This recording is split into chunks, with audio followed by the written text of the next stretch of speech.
أهلا بيكم تانية إعدادي، وهنحل النهاردة الأسبوع الثالث والرابع من تقييمات الوزارة. نمبر 1 look at the following figure in front of you and complete the following.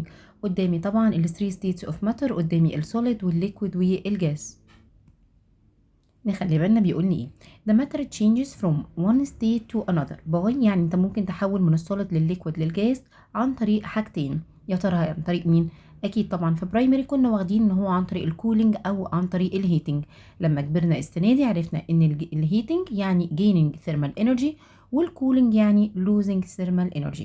يبقى نمبر 1 هقول له the matter change from one state to another، تمام، either by gaining thermal energy or losing thermal energy. الجيننج يعني انا عملت هيتنج واللوزنج عملت كولينج.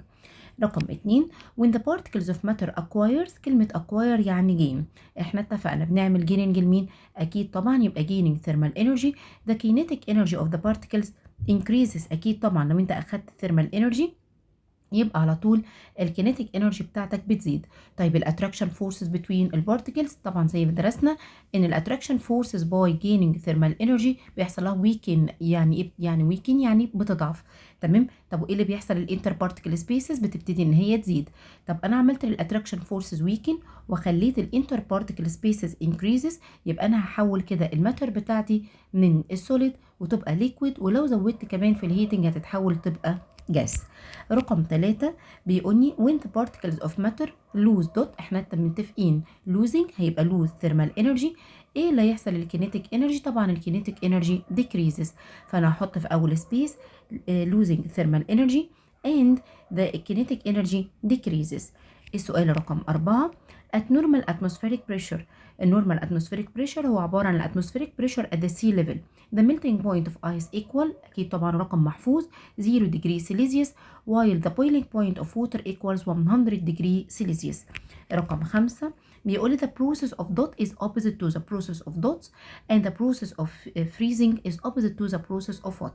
أول حاجة احنا عارفين مع بعض ان ال states of matter بتاعتنا بتكون او البروسيس بتكون reversible يعني بعمل ريفيرس يعني عكسيه. فمين اللي عندي عكس بعض؟ انا عندي الايفابوريشن والكوندنسيشن اوبوزيت لبعض، والميلتنج والفريزنج عكس بعض. السؤال الاخير في الكومبليت بيقول لي the process of dots and dots occur with losing of heat energy. احنا اتفقنا كلمه losing heat energy يعني بتعمل كولينج. منين الاثنين بروسيس اللي انت بتحتاج تعمل لهم كولينج او losing thermal energy؟ هما الكوندنسيشن والفريزنج. while two process occur with gaining thermal energy هيبقى الميلتنج and evaporation. السؤال اللي بعد كده what are the factors affecting the melting and the boiling point.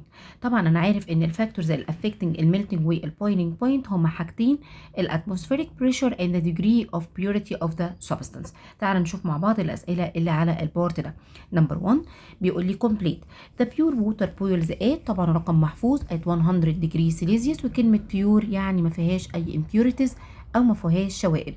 and the atmospheric pressure increases the boiling point of water increases above than 100 while the freezing point decreases below than 0 degree Celsius. السؤال رقم 2 as we rise up above the surface of the earth، كل ما طلعت لفوق بعيدا عن سطح البحر او بعيد عن السي ليفل، كل ما عندك ايه اللي بيحصل؟ الاتموسفيريك بريشر بتاعنا decreases، وبالتالي ال boiling point of water becomes less than 100 degree Celsius. اما لو سألك على الفريزنج بوينت اكيد طبعا هتزيد. السؤال اللي بعده بيقول لك the pressure cooker او the steam pot اللي بنقول عليه حلة الضغط. تمام. البريشر كوكر بيعمل decreasing للتايم of the cooking food by trapping، ان هو بيحبس، ممكن اقول the steam or the water vapor by increasing the pressure and طبعا increasing the boiling point of water more than 100. تمام. so the water boils at a higher temperature than its regular pots. بعد كده بيقول لي look at the following figure in front of you، ومديلي زي sea level. تمام. وفي عندنا point under the sea level وعندي points above the sea level. طيب تعالى نبص كده under the sea level عندك مين؟ عندك ال D. عند sea level بالظبط انا عندي هنا ال C. تمام. طيب before بقى او above sorry the sea level عندنا ال A دي اعلى نقطة، وعندنا ال B هي اعلى شوية من ال C ولكن ال A اعلى منها.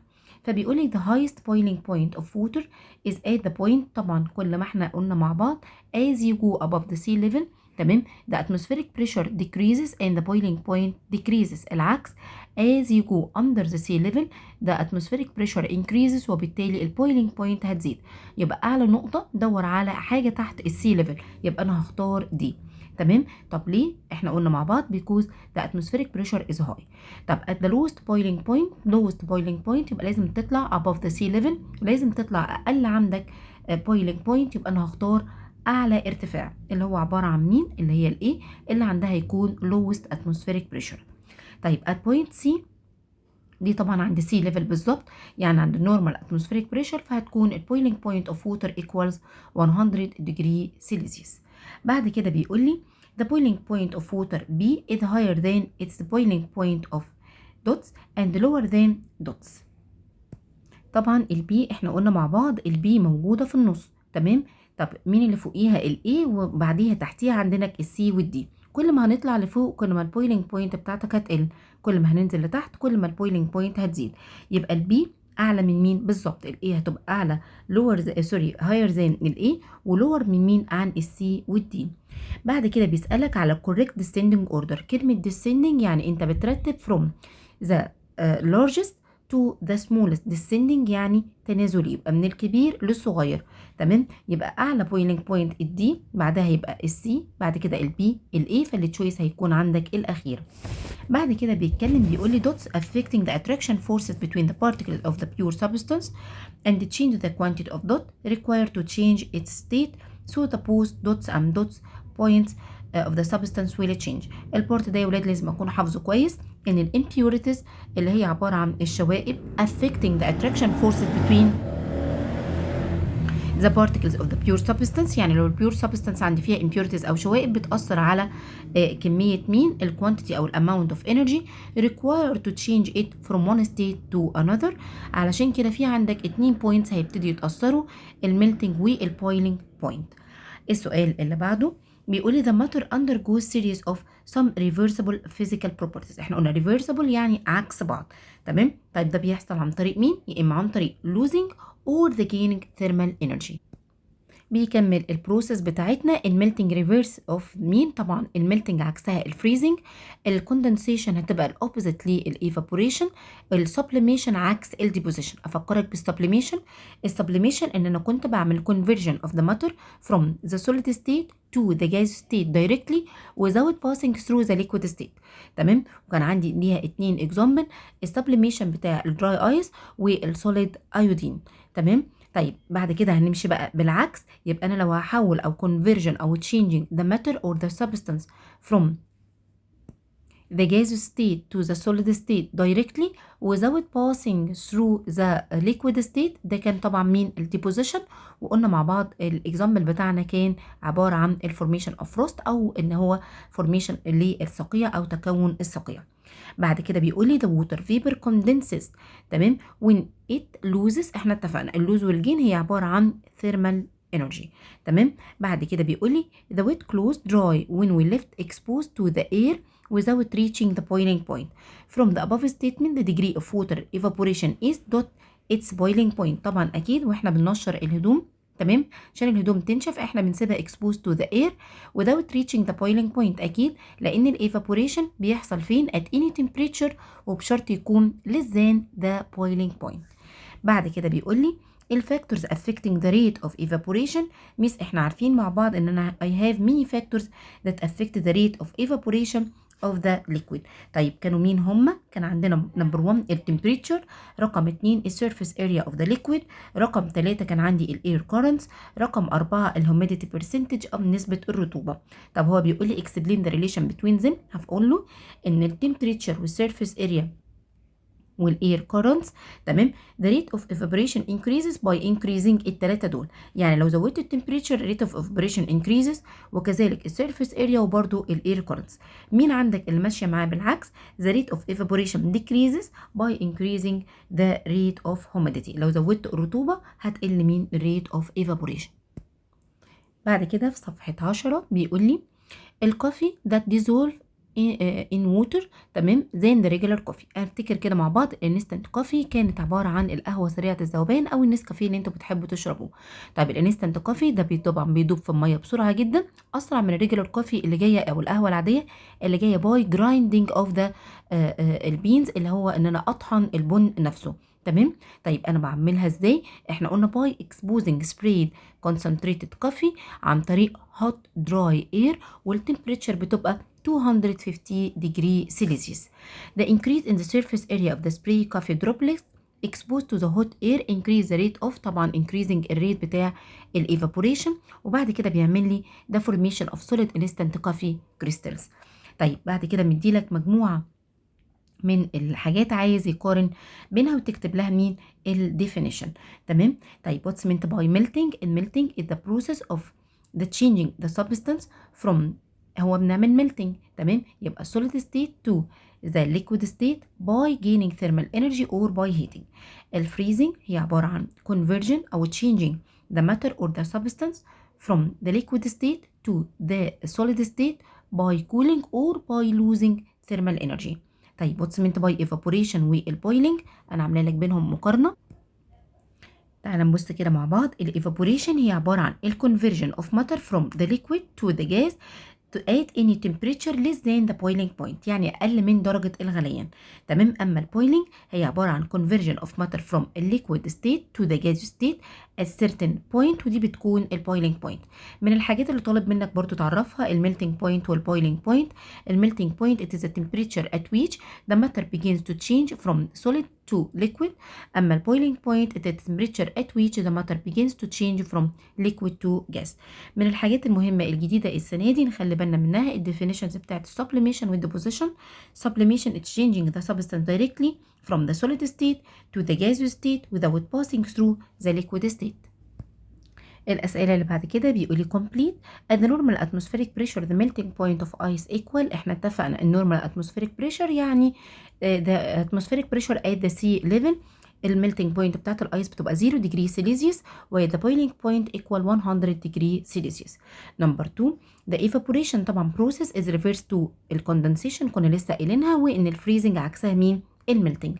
رقم 3 as we go up احنا اتفقنا كل ما تطلع لفوق الاتموسفيريك بريشر decreases والبويلينج بوينت اوف ووتر decreases less than 100 degree Celsius.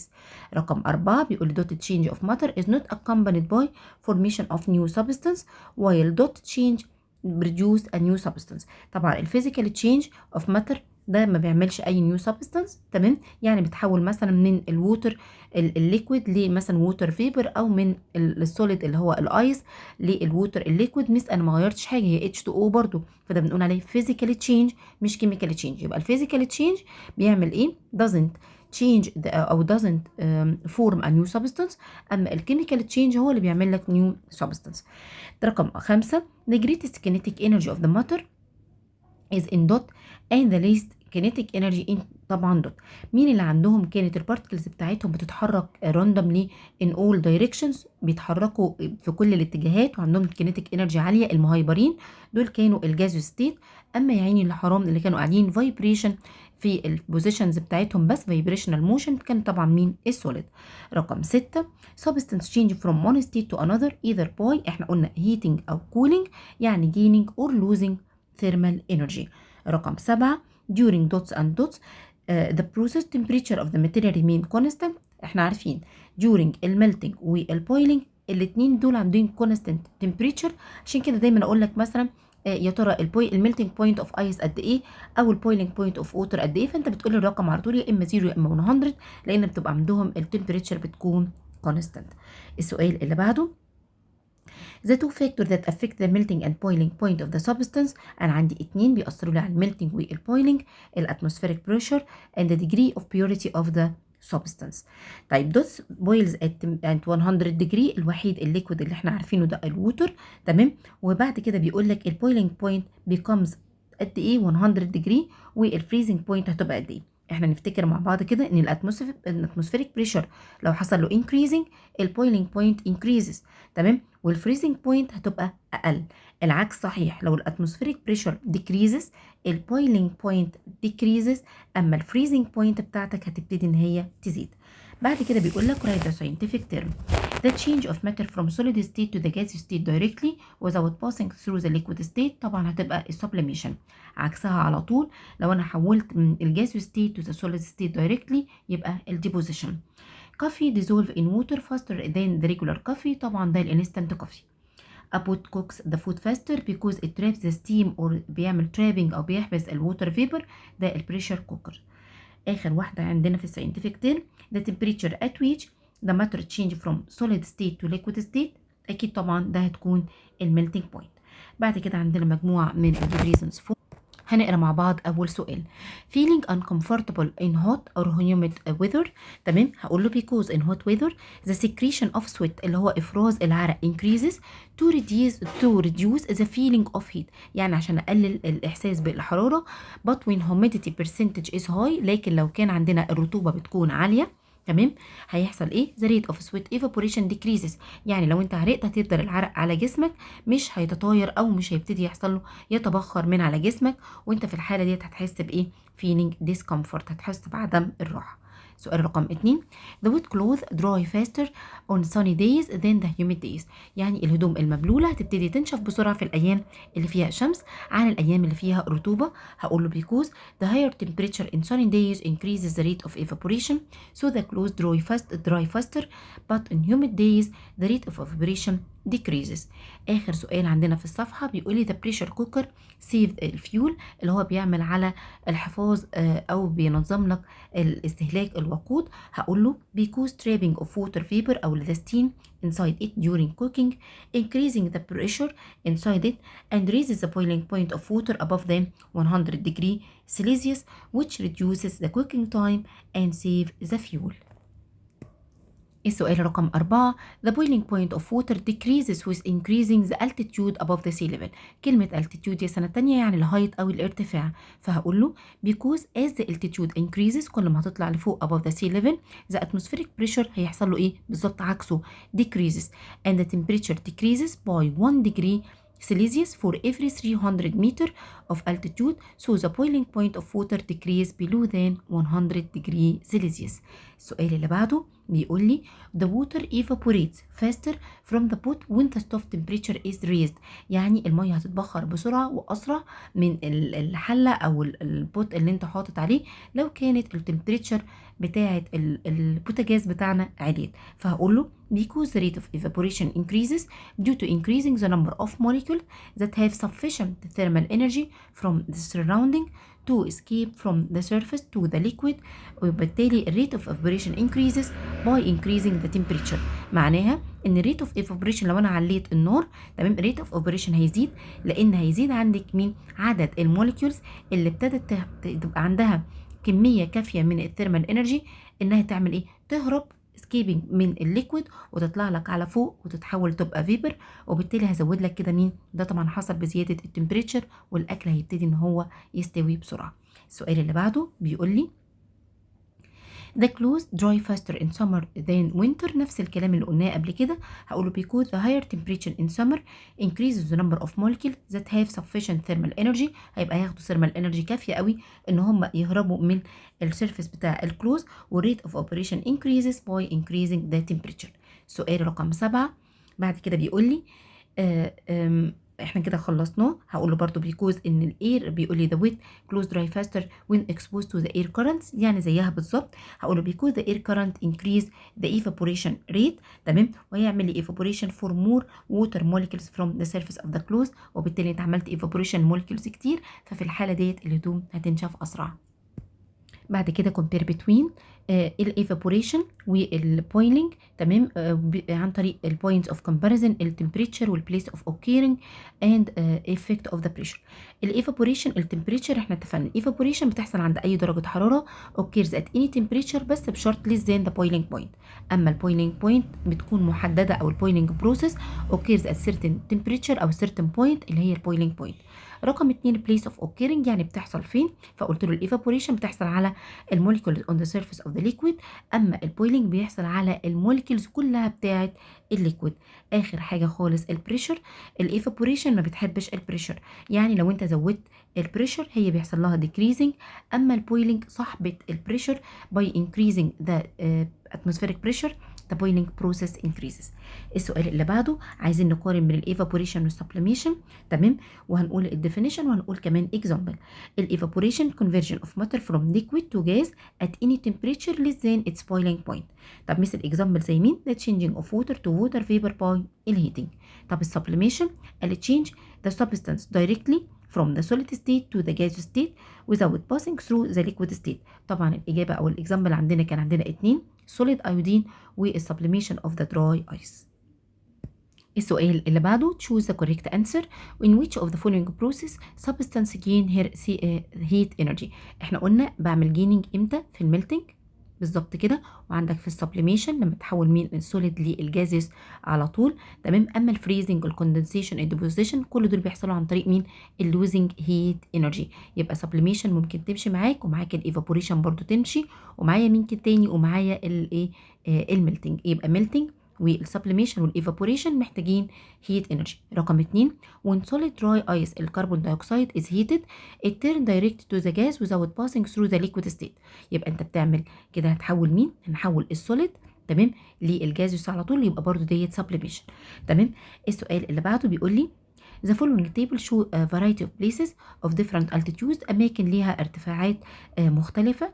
تمام، زي الديد سي أو البحر الميت، إيفرست سمت اللي هي قمة جبل إيفرست، السي ليفل يعني أنت واقف عن سطح البحر بالظبط، حاجة اسمها لاباز، جبل اسمه كلمنجارو طبعا ده انتوا واخدينه في الدراسات، وعندك لندن وعندك باكو.